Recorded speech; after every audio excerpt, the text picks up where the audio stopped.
መዓዛ ቅዱሳን ጎይታና ኢየሱስ መዓዛ ቅዱሳን መድኃኒት ክርስቶስ ጣዕሚ ናይ ሕይወትና ስምካ ይስንቅና ንውልድ ወለዶ ክንምስክሮ ኢና መዓዛ ቅዱሳን ጎይታና ኢየሱስ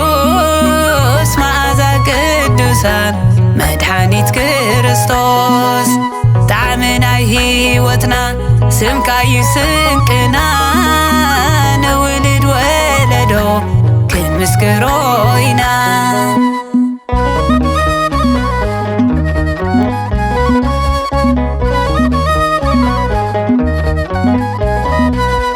ብስምካ ንቕደስ ልዕል ልዕል ንብል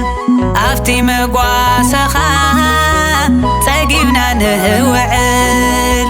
ኢየሱስ ክርስቶስ እንኮ መድኃኒትና ልብና ውረሶ ንኹለንትናትና መዓዛ ቅዱሳን ጎይታና ኢየሱስ መዓዛ ቅዱሳን መድኃኒት ክርስቶስ ጣዕሚ ናይ ሕይወትና ስምካ ይስንቅና ንውልድ ወለዶ ክንምስክሮ ኢና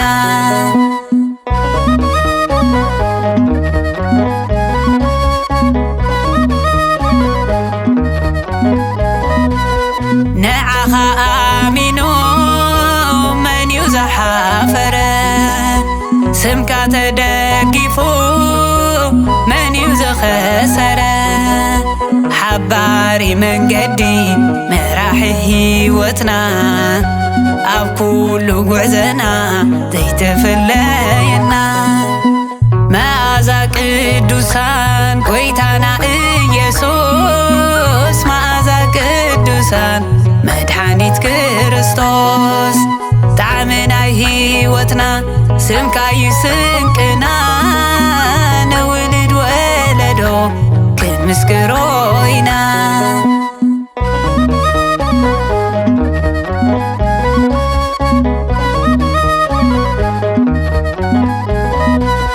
ብርሃን ካብሪኻልና ናይ ወንጌልካ ኽብሪ መርገምና ቐንጢትካ ሒዝካና ብፍቕሪ መንገዲ ጽድቅና ማይ ሕይወት ዘለካ ወይ ከይንጸምእን ሰቲና ኻባኻ መዓዛ ቅዱሳን ጎይታና ኢየሱስ መዓዛ ቅዱሳን መድኃኒት ክርስቶስ ጣዕሚ ናይ ሕይወትና ስምካ ይስንቅና ንውልድ ወለዶ ክንምስክሮ ኢና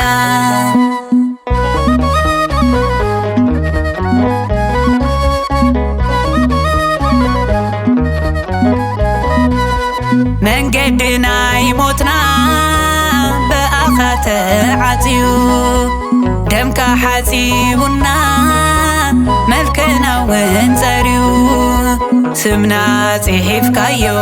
ኣብ መዝገብ ሰማያት ደቂ ዓዶም ኮይና ንኹሎም ቅዱሳን መዓዛ ቅዱሳን ጎይታና ኢየሱስ መዓዛ ቅዱሳን መድኃኒት ክርስቶስ ጣዕሚ ናይ ሕይወትና ስምካ ይስንቅና ንውልድ ወለዶ ክንምስክሮ ኢና መዓዛ ቅዱሳን ጎይታና ኢየሱስ መዓዛ ቅዱሳን መድኃኒት ክርስቶስ ጣዕሚ ናይ ሕይወትና ስምካ ይስንቅና